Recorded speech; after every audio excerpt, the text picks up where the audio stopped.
Глава 4. 2 дня в море. Утро было из тех, которые ничем не отличаются от десятков предыдущих. Будильник в 6:30, короткий поцелуй в висок, кофе для него, чай для нее, Томас, сидящий на краю кровати и проверяющий почту еще до того, как встанет, Анна, половину сознания оставляющая в подушке, пока вторая половина уже листает уведомления. «У нас сегодня общий созвон в 9», — проговорил он, помешивая сахар в трубке. «Там что-то про пересмотр стратегий и новые горизонты». «О, опять горизонты», — пробормотала она. «Хоть где-то бы они уже до горизонта доползли». Он усмехнулся, но в смехе усталость все равно слышалась. «Ты?» — поинтересовался он. «Клиент в 11, потом рабочие чертежи. Ничего геройского». Он ушел раньше. Звук закрывающейся двери встал в один ряд с другими звуками утра. Водой в трубах, лифтом, шагами соседей на лестнице. Анна еще немного походила по квартире босиком, потом села за ноутбук. Рабочий день потянулся потоком. Письма, файл с нейтральным бежевым вместо зеленой стены, правки, звонки. Она старалась не думать ни о лифте из сна, ни о ночной ссылке на паром. Эти мысли стояли где-то сбоку, как вкладка в браузере, которую не открываешь, но закрыть тоже не можешь. В обед она устроила себе перерыв, разогрела суп, села на диван с тарелкой и включила новости фоном. Экран заполнились знакомые лица ведущих, бегущие строки, карта мира, разделенная на красные и желтые зоны, политика, экономика, очередные непростые времена. Она почти не слушала, пока диктор вдруг не произнес. А теперь немного хороших новостей. После нескольких лет спада туризм в Греции начинает восстанавливаться. Особой популярностью пользуются паромы между Афинами и островами, в том числе на Крит. На экране сменился кадр. Белый корабль, синее море, люди на палубе. Камера прошлась по лицам, кто-то фотографировал, кто-то просто смотрел вдаль, кто-то смеялся. Анна застыла с ложкой у рта. Картинка была почти той же, что на сайте, который она смотрела ночью, только теперь к ней добавился голос. 2 дня в море, возможность отключиться от ритма больших городов, провести время вместе, без привычной суеты. Слово «вместе» прозвучало вполне невинно. Оно относилось к любым туристам, но у нее внутри оно отозвалось так, будто ударило по конкретному месту. Она выключила звук. Экран продолжал показывать корабль и острова, но теперь в тишине это выглядело как немой фильм. Анна выключила и телевизор, поставила тарелку в раковину, даже не доев суп, вернулась за ноутбук, пытаясь снова утонуть в линиях, прямоугольниках и цифрах. Но кусок фразы «2 дня в море» уже никуда не делся. Он не был лозунгом, не был обещанием счастья, просто временем. 2 дня. Сутки плюс сутки. 24 плюс 24. Когда Томас вернулся вечером, было еще светло, редкость в последние недели. «Ты рано?» — удивилась она, выходя из кухни. «Совещание отменили», — заметил он, снимая пальто. «Перенесли на, когда будет более ясная ситуация. Видимо, до конца света». Он попытался пошутить, но в голосе чувствовалось облегчение, как у человека, которого ненадолго отпустили с цепи. «Чай? Кофе?» — предложила она. «Давай чай», — вздохнул он. «Кофе я сегодня уже влил в себя достаточно, чтобы светиться в темноте». Они сидели за столом с кружками. Между ними лежала его сумка неразобранная и ее блокнот с набросками. Оба выглядели уставшими, но его усталость сегодня была какой-то мягче. «Я подумал сегодня», — произнес он вдруг, глядя в кружку. «Мы уже не помню, когда нормально отдыхали. Так, чтобы не выходные дома, а по-настоящему». Анна подняла взгляд. «В смысле, отпуск?» «Ну да», — кивнул он. «Не прямо сейчас, не завтра, но с этим всем...» Он махнул рукой в сторону окна, как будто там было и руководство, и ветер, и кризисы. Все время жить в режиме «держись» — странно. Он не смотрел на нее, говорил скорее в сторону. Для него признать необходимость отдыха вслух было почти таким же шагом, как признать, что не знаешь, что делать с отношениями. «Ты сам это сказал», — отметила она, не удержавшись. «Что именно?» «Слово «отпуск». Без того, что не время». Он усмехнулся. «Ну, можно же иногда позволить себе роскошь фантазии», — откликнулся он. «А там посмотрим, что скажет реальность». Она смотрела на него и чувствовала, как внутри поднимается что-то вроде тревожного возбуждения. Это был тот самый момент, которого она боялась и ждала одновременно. Не ей надо тянуть тему, не ей надо быть автором радикального шага. Слова выходили от него. «Если фантазировать, — начала она осторожно, — то ты бы куда хотел?» Он пожал плечами. «Где тепло, но не слишком жарко. Где можно просто идти и не видеть этих наших серых фасадов». Он чуть улыбнулся. «Без необходимости делать по 10 селфи в день». «Не Турция, все включено?» — попыталась пошутить она.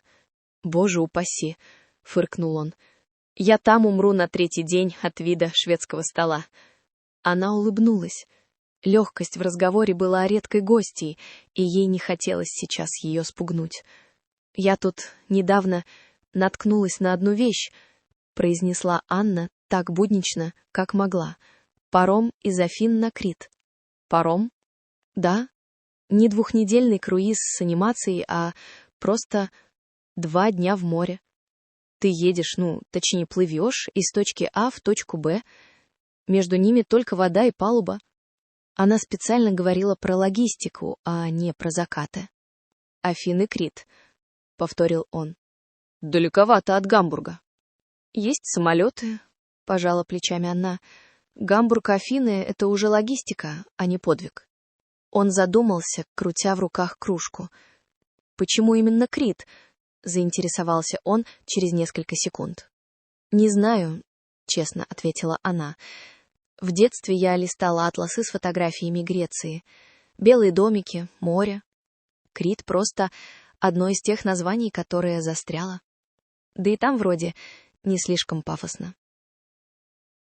Она не стала говорить про ночную ссылку, новости, лифт во сне. Все это была ее внутренней кухней, а не аргументами. 2 дня в море, — повторил он, всматриваясь во что-то свое. Это не 2 недели, не так страшно. Он сказал это ровно тем тоном, на который она рассчитывала, как про параметр. «Да», — кивнула она, — «не сразу навсегда, а небольшой...» Она поискала слово «перерыв». Он усмехнулся. «Это ты сейчас как начальство, которое говорит, это не увольнение, это реструктуризация». «Это не спасение», — негромко возразила Анна, глядя на него. «И не великое путешествие. Просто возможность на 2 дня выдернуть себя из всего этого». Он посмотрел на нее внимательней. В его взгляде не было подозрения, но явно была попытка понять, нет ли за этим какого-то скрытого «если». «И ты хочешь...» — медленно протянул он. «Чтобы мы... Я хочу, чтобы мы попробовали быть вдвоем не между делом, не по пути с работы, не успели до сна, а просто вдвоем, без возможности сбежать на совещание или в Zoom». Она почувствовала, как сердце ударилось о ребра чуть сильней. То, что прозвучало в словах, было гораздо мягче, чем то, как она это формулировала про себя. Эксперимент. Проверка. Если не выдержим, это будет ответ. Это звучит... Он поискал слово. Логично. И немного страшно. «Мне тоже страшно», — призналась Анна. «Наверное, в этом и смысл». Он не ответил сразу. Несколько секунд они молча пили чай, каждый в своих мыслях. Потом он отодвинул кружку, поднялся. «Покажи, что это за паром», — предложил он. «Если уж фантазировать, давай хотя бы на реальных картинках». Он сел рядом с ней за стол, когда она открыла ноутбук. Пальцы сами нашли нужные буквы в строке поиска, выплыла знакомая ссылка. Страница открылась на все окно. Белый корабль, синяя вода, краткое описание маршрута. «Вот», — указала Анна. «Афина, Гераклион, 2 дня в море. Каюты, палубу, билеты, расписание». Они вместе пролистывая страницу. Фото каюты показалось ему слишком ярким, как всегда в рекламе. Но строки «2 ночи», «Выход вечером, прибытие утром», «Каюта на 2» были уже не картинкой, а фактом. «Цены», — кивнул он на раздел с цифрами. Она прокрутила ниже. Цены были не серией безумия, но и не из «за копейки», что-то в середине. «Недешево, но и не под ключ к апокалипсису», — прокомментировал Томас. «Если я возьму отпуск, скажем, на последнюю неделю апреля, ты сможешь?» Вопрос прозвучал нейтрально, как будто он уточняет дату встречи с клиентом. Но Анна почувствовала, как внутри все сжалось, потому что сейчас это уже был не теоретический разговор. «Смогу», — подтвердила она, — «если предупрежу клиентов заранее. Они переживут 2 недели без меня». Он кивнул, продолжая сверять даты. «Ладно, давай так. Сегодня посмотрим, что по билетам на самолет, что по самому парому, прикинем бюджет. Если все не выглядит как самоубийство, завтра оформим». «Хорошо», — коротко отозвалась она.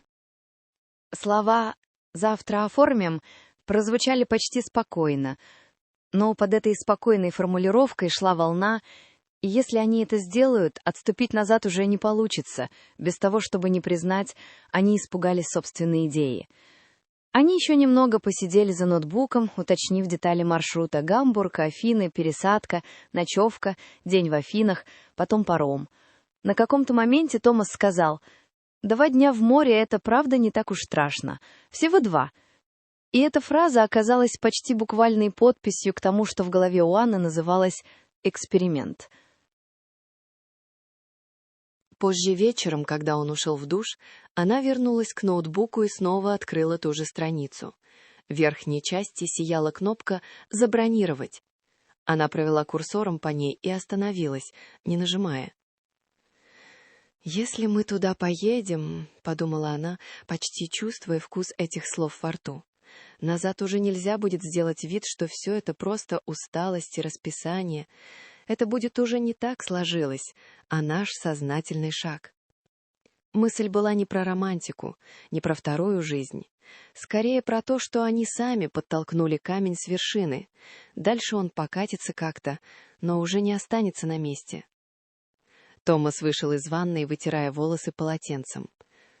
«Не нажимала без меня?»